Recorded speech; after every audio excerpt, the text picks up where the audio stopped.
कुछ दिन पहले ट्विटर पर लोगो चर्चा का विषय बन गया था, जब ट्विटर के मालिक एलन मस्क ने ट्विटर बर्ड लोगो को डॉग आइकन लोगो में तब्दील कर दिया था। डॉट कॉइन जो लोगो था, एलन को शायद डॉग से बहुत प्यार है। उन्होंने इससे पहले अपने पालतू शिबा इनू फ्लॉक को ट्विटर का सीईओ बना दिया था।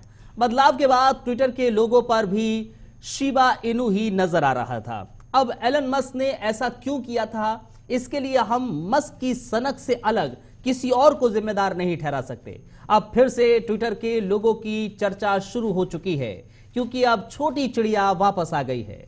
अब ट्विटर वास्तव में ट्विटर की तरह नजर आ रहा है। करीब 3 दिन पहले मस्क ने ट्विटर लोगो को डॉग कॉइन लोगो में तब्दील कर दिया था और सबको हैरान कर दिया था। लोगों को लगा था कि डॉग कॉइन लोगों को कुछ घंटों के लिए रहेगा और बाद में हट जाएगा, लेकिन ऐसा हुआ नहीं। लगने लगा कि शायद अब डॉग कॉइन लोगों को ही ट्विटर की पहचान बनना पड़ेगा। लोगो लगभग 3 दिनों तक रहा। हालांकि डॉग कॉइन लोगो केवल वेब वर्जन में दिखाई दे रहा था।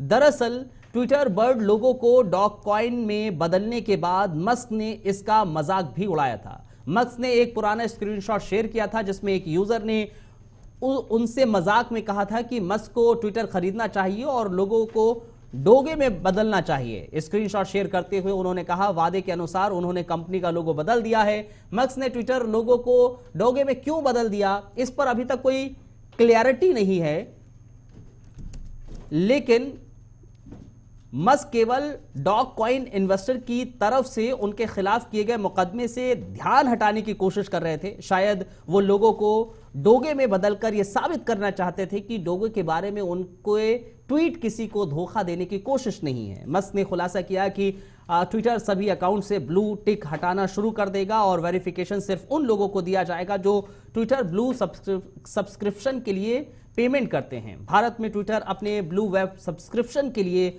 हर महीने करीब 600 रुपए चार्ज कर रहा है, जबकि मोबाइल यूजर्स को ब्लू टिक के लिए हर महीने 900 रुपए देने होंगे। एलन मस्क ने पिछले साल अक्टूबर के अंत में ट्विटर को खरीदा था।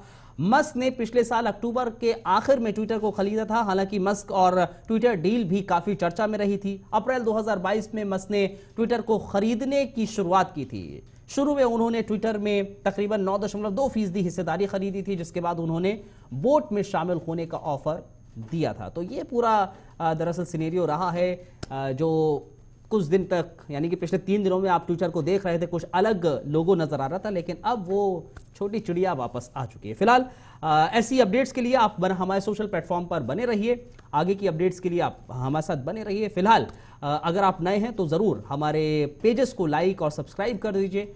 बहुत बहुत शुक्रिया आप सभी का, बहुत बहुत धन्यवाद।